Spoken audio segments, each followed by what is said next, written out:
प्यार हुआ इकरार हुआ, प्यार से फिर क्यों डरता है, कहता है दिल रस्ता मुश्किल मालूम नहीं है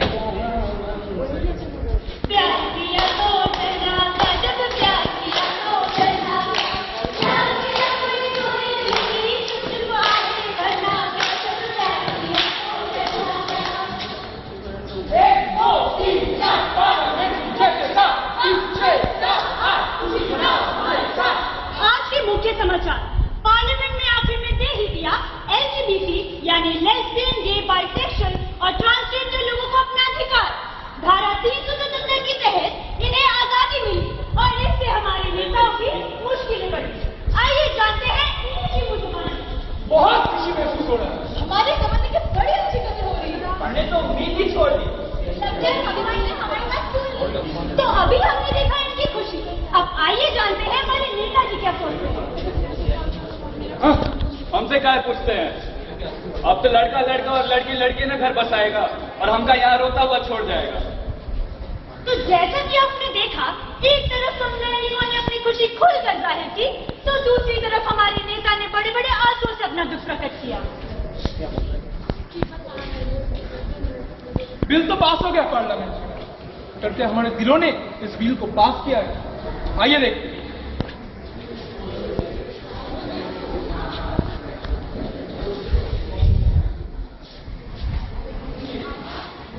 हमारी शादी को 2 साल हो गए हैं और ना ही तुम खुश हो और ना ही मैं। रस्सी भर की खुशी नसीब नहीं हुई। अगर किसी लड़के को चाहती तो मैं उसकी जगह भी ले सकता था, पर तुम्हारे लिए इस लड़की का प्यार मैं कहां से लाऊं?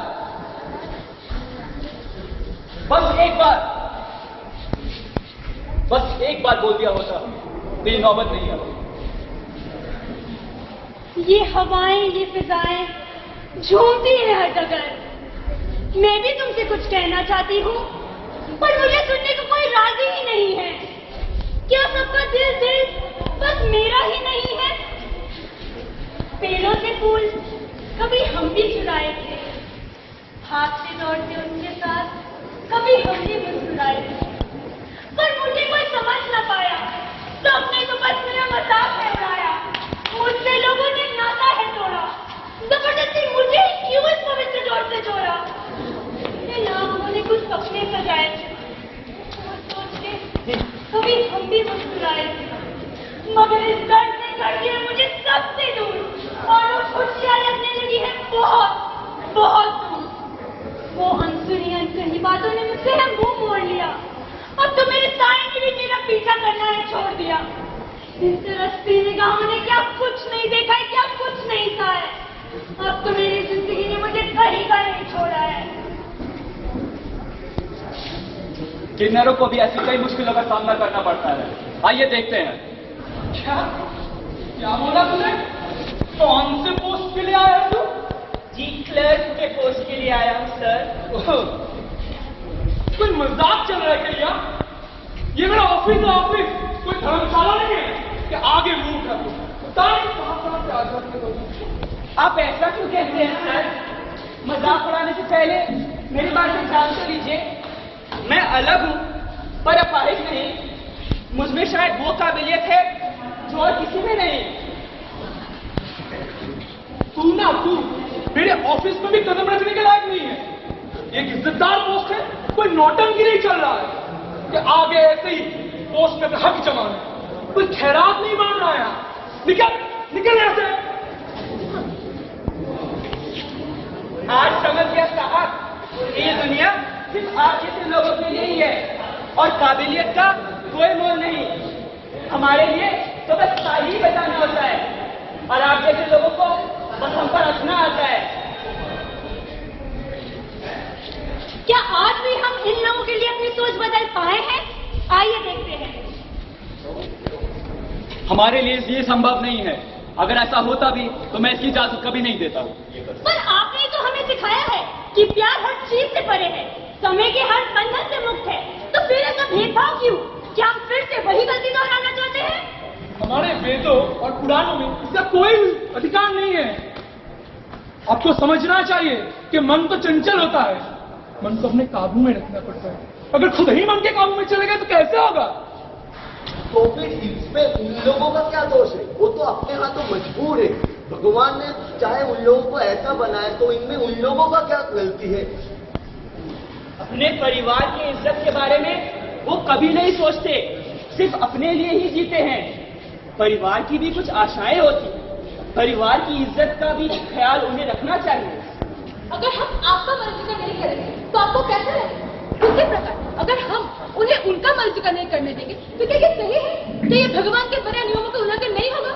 क्या इससे हम उन जिंदगियों को बचा पाएंगे जो हमेशा इस शर्म से, इस दुनिया से दूर हो जाते हैं? पर कुछ चीजें हैं जो हम रोक सकते हैं, और हम लोग खुद ही अपना आंखें बंद करके और मुझसे वह नहीं सहा जाता। मुझे मुक्ति चाहिए।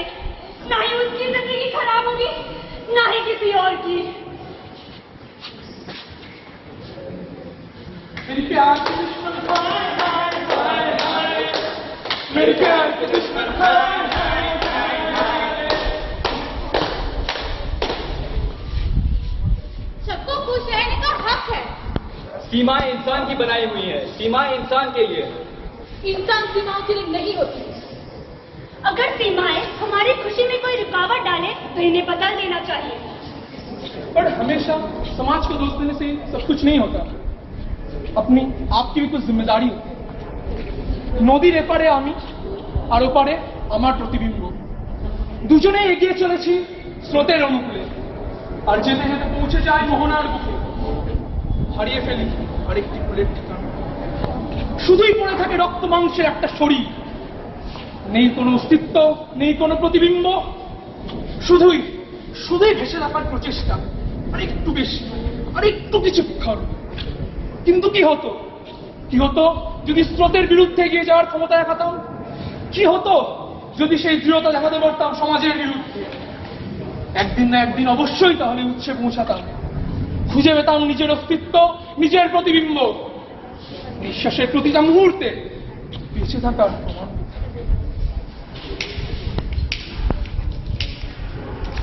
जब खाली हताशा ओरे ओरे ओ मेरा सच निकल जाए, जब दुनिया